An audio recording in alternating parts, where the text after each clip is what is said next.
Salve telanautas, eu sou o Heitor Teixeira, mais uma vez aqui como prometido pra gente falar sobre essa série nova do Apple TV Plus, Monarch, Legado de Monstros, que chegou no seu 4º episódio com Parallels and Interiors. Desde o episódio anterior então, a gente vê que a trupe que a gente acompanha ficou presa na tundra congelada, depois de conseguir escapar por pouquinho de um titã bem fora do comum. Então o centro do palco aqui é justamente do Kentaro e da Mei, que deve ser muito mais do que simplesmente uma história de amor. Porque depois de tudo que acontece nesse episódio, eu tenho certeza que tem alguma coisa ali embaixo que vai valer a pena terem colocado tanto foco nos pombinhos, sendo que o episódio podia ter sido sobre outras coisas mais a ver com os monstrinhos. Mas já que focaram neles, eu vou ser obrigado a acreditar que isso vai ter alguma coisa para dar estofo pro que vai vir depois. Porque se não foi isso, tudo que a gente viu aqui vai ter ficado meio meh. Já o Kentaro e o Hiroshi, ou seja, o papai, é outra relação complicada aí, que deixa um bocado de dúvida.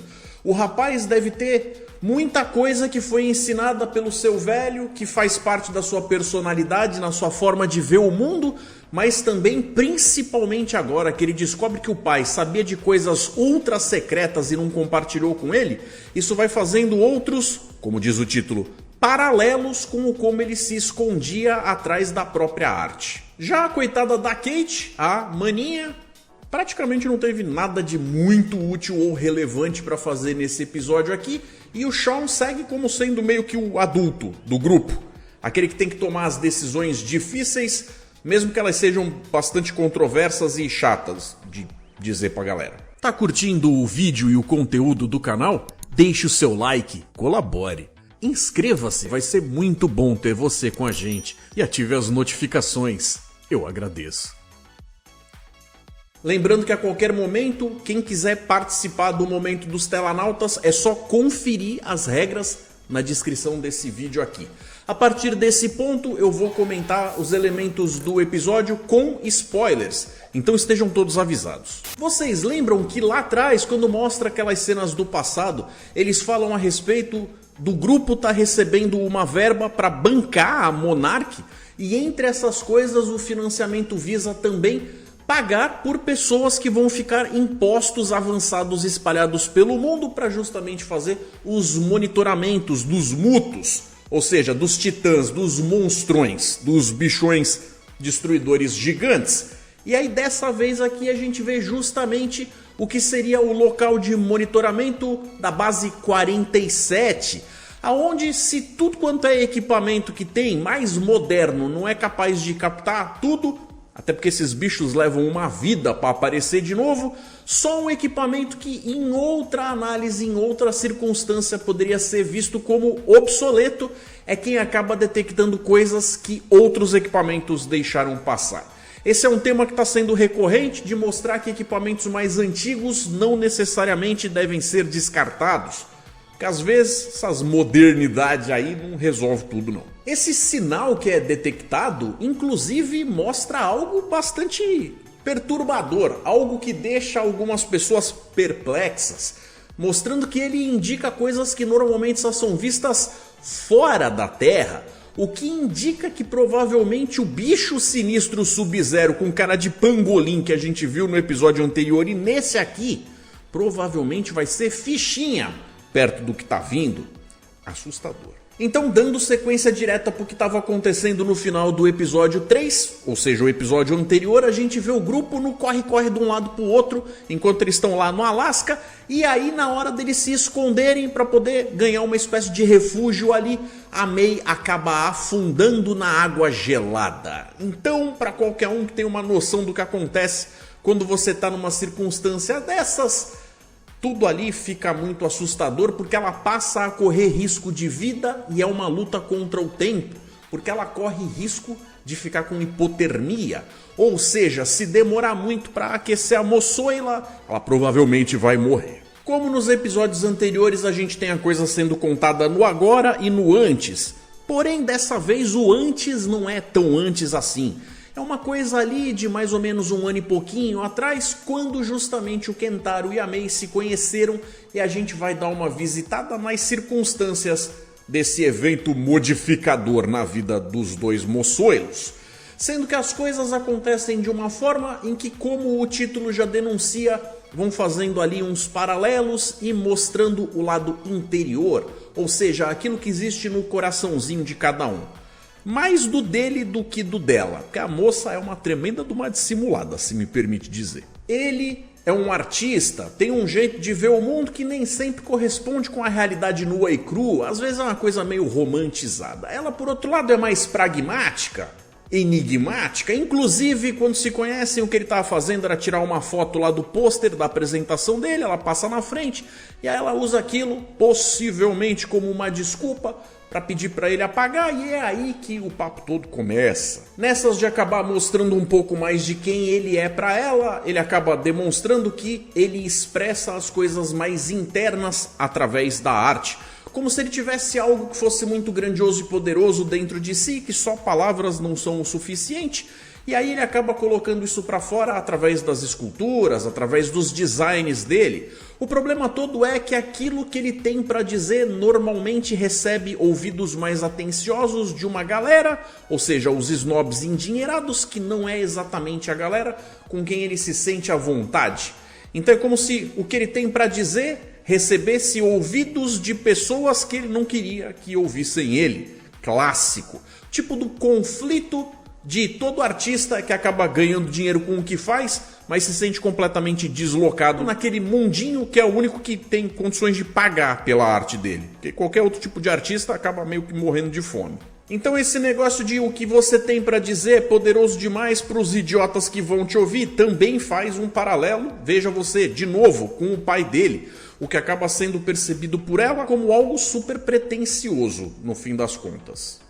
Poético. Tentando sobreviver, então o grupo acaba fazendo o possível para usar a lógica mais fria que consegue, mas, olha aí, é justamente o tal do artista pretensioso com daddy issues que acaba salvando a galera, porque ele teve a percepção de notar, de ver algo que o resto do grupo não teve condições de perceber. E aí então o roteiro já aproveita para trabalhar esse lado mais emocional, justamente investindo mais uma vez no papo daquelas lasquinhas de lápis, que quando ele encontra ficam ali como se fosse uma espécie de trilha, que é deixada metaforicamente, meio que poeticamente pelo pai dele, como se mesmo à distância o pai dele estivesse conduzindo ele para a segurança. E esse tema da identidade oculta na galeria, pelas máscaras e tal, tem muito a ver com o esconder dos outros, às vezes acobertar fatos, até da imprensa e tudo mais, justamente como a Monarch vem fazendo com os mutos ou os titãs ao longo de todos esses anos em muitos dos casos. É claro que uma cena tão contundente como aquela do começo do episódio, que mostra a técnica mandando um zap pro resto do pessoal dizendo: olha, captei um negócio aqui que não é para ser levado assim de forma leviana não, ia ter que ter uma cena que mostrasse que o pessoal tá se movimentando. Então é feita a tal reunião de emergência na Monarch, e a gente vê que a coisa ficou tão grande, com tanta gente espalhada e tantas opiniões diversas, com tanta gente que passou tanto tempo sem ver provas mais contundentes e mais concretas a respeito de tudo, que as opiniões vão ficando tão diversas que meio que não cabem todas no mesmo lugar ao mesmo tempo, fazendo com que gere ali uma espécie de cacofonia de ideias, onde o pessoal mais resolve discutir e debater o sexo dos anjos do que o que eles têm de forma presente ali na mão deles, que não faz bem para ninguém, porque aquele grupo deveria ter uma certa coesão para conseguir alcançar um objetivo maior. É a ciência por trás da pesquisa que andou se perdendo, ou seja, eles mostram que mesmo dentro da Monarch tem lá a tal escala de cinza. E é justamente o Tim, que parecia ser o agente mais afoito, que talvez tivesse uma agenda pessoal,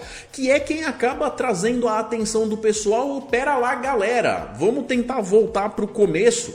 Vamos lembrar das palavras do próprio Bill Randa, que falava que pessoas que têm a obrigação de fazer o que a gente faz aqui, de pesquisar formas de vida tão extraordinárias, que fazem coisas que de repente são quase que literalmente de outro mundo, tem que ter a mente mais aberta. Não dá para cada um querer ficar ali dentro do seu mundinho e achar que a gente vai falar a mesma língua entre a gente.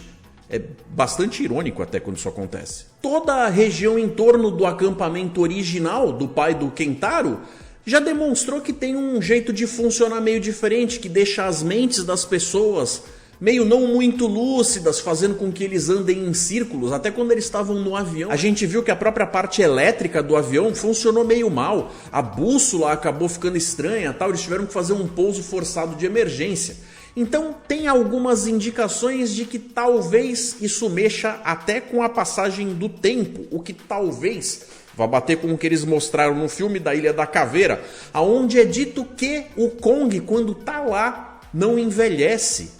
Será que isso vai ter algum pezinho na explicação do como é que o Lee Shaw acabou ficando com a idade que tá e ainda não ser um velho decrépito que parece uma múmia? Por falar nele, quando eles estão lá escalando a montanha e tal, eles acabam conversando. Como eu falei, eles tentam ser o mais práticos possível, mas o próprio Kentaro acaba batendo na tecla de que eu vi, uma coisa, construção humana fica para outro lado, eles estão vendo aquela luz saindo do gelo, então ele chega e fala, não vai adiantar nada eu tentar convencer esse rapaz a não fazer, ele já fechou a mente dele nisso, então vai lá meu filho, faz o seguinte, a gente vai por aqui, você vai por ali, quem conseguir ajuda primeiro volta e salva o resto da galera. Ou seja, é como se ele tivesse experiência de vida o suficiente para saber as batalhas que ele vai escolher. Se ele vai ficar lutando contra o rapaz ali, até o que ele ia fazer com as outras moças, inclusive com a Mei, que já estava correndo risco de vida, ia se tornar ainda mais complicado. E é aí que quando o Kentaro vai, vejam vocês, não é que o rapaz estava certo, e é ele quem acaba voltando com a tal da ajuda no fim das contas. São convidados não lá muito bem-vindos da Monarch, mas ainda assim mérito dele. Um pouquinho antes disso acontecer é justamente na experiência de quase morte, tanto do Kentaro quanto da Mei, cada um no seu lugar, separados ali e tal, que eles acabam fazendo um lance de voltar a visitar pequenas situações e eventos que rolou lá atrás no dia que eles se conheceram. Como se fosse uma coisa ali que as memórias trouxessem justamente essa força, esse impulso deles quererem continuar vivos e tivessem tirando dali a inspiração para continuar lutando. Uma parada meio metafísica, como não é incomum de acontecer em tantas outras obras e produções que envolvem o nome Godzilla. No caso dela, parece que ela está até mais inclinada a talvez aceitar a derrota, ou seja, se entregando para a morte. É quando ela começa a citar que, olha, vou deixar com você aqui, Kate, telefone da minha irmã, qualquer coisa você fala com ela e tal, mas fica também aquela coisa da gente prestar atenção de que talvez ela tenha algo a esconder sim, tenha algo a mais, porque se a gente for parar para lembrar, ela tem os passaportes, ela é uma pessoa que tem uma pegada ali de lidar com informações digitais, ela mesma fala que lida com coisas de computador e tal, tem um jeitão meio hacker e não pareceu em nada incomodada ou intimidada quando apareceram informações que pareciam ali meio top secret, coisa de agência não governamental de espionagem na mão dela.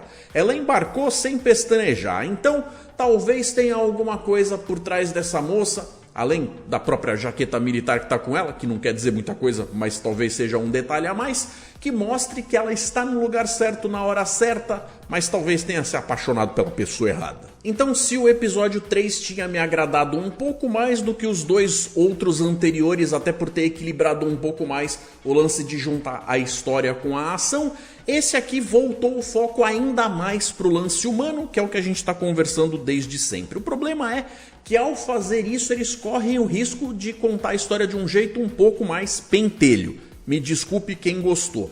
É uma coisa que a gente tem que saber que nas produções mais modernas, subtextos e formas de linguagem que vão sugerindo coisinhas ali através de detalhes de fundo, às vezes uma forma de você ler o que está sendo dito por um personagem de mais de um jeito e tal, pode enriquecer a coisa, mas às vezes isso faz com que você só esteja se afastando do tema e da proposta inicial que vende o que a série quer entregar para as pessoas, de uma forma que nem todo mundo vai curtir aquilo de forma plena e não dá nem para dizer que essas pessoas estão sendo fãs de má vontade. Então, para não dizer que não aconteceu, ainda rola mais uma cena de ação lá no final, com o Lee tentando usar o combustível da aeronave para poder incendiar o negócio, criar uma espécie de isca para afastar o bicho, enquanto eles correm para outro lado e tal. E é justamente aí que acontece de chegar o helicóptero com o Kentaro e o pessoal da Monarch. O que automaticamente deixa no ar o conceito de e agora? Esse pessoal já se reuniu? O que vai acontecer daqui para frente? Devemos encarar eles como aliados ou como pessoas que vieram para pisar no nosso calo? Um tempo precioso, considerável está sendo investido em nos apresentar mais sobre os personagens que ainda nem provaram merecer tanto foco assim.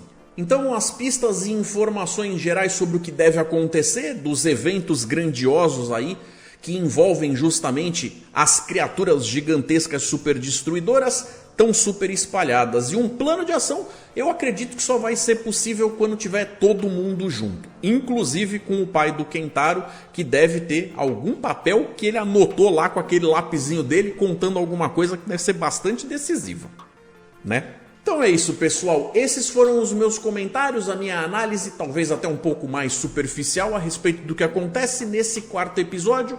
Foi um episódio que eu não achei tão interessante, mas ainda assim a série tá merecendo a atenção de vocês. Se você tá chegando agora, tanto no canal quanto na série, vale a pena voltar lá atrás, começar a ver os vídeos do começo, tanto os de review quanto os episódios da série, porque ela promete que vai trazer umas coisas bem legais e a gente vai comentar tudo aqui. E eu espero por vocês. Então é isso, galera. Eu vou deixar 2 sugestões de vídeo para vocês continuarem seguindo, acompanhando o meu conteúdo. Vou ficando por aqui. Um forte abraço, galera. E até mais.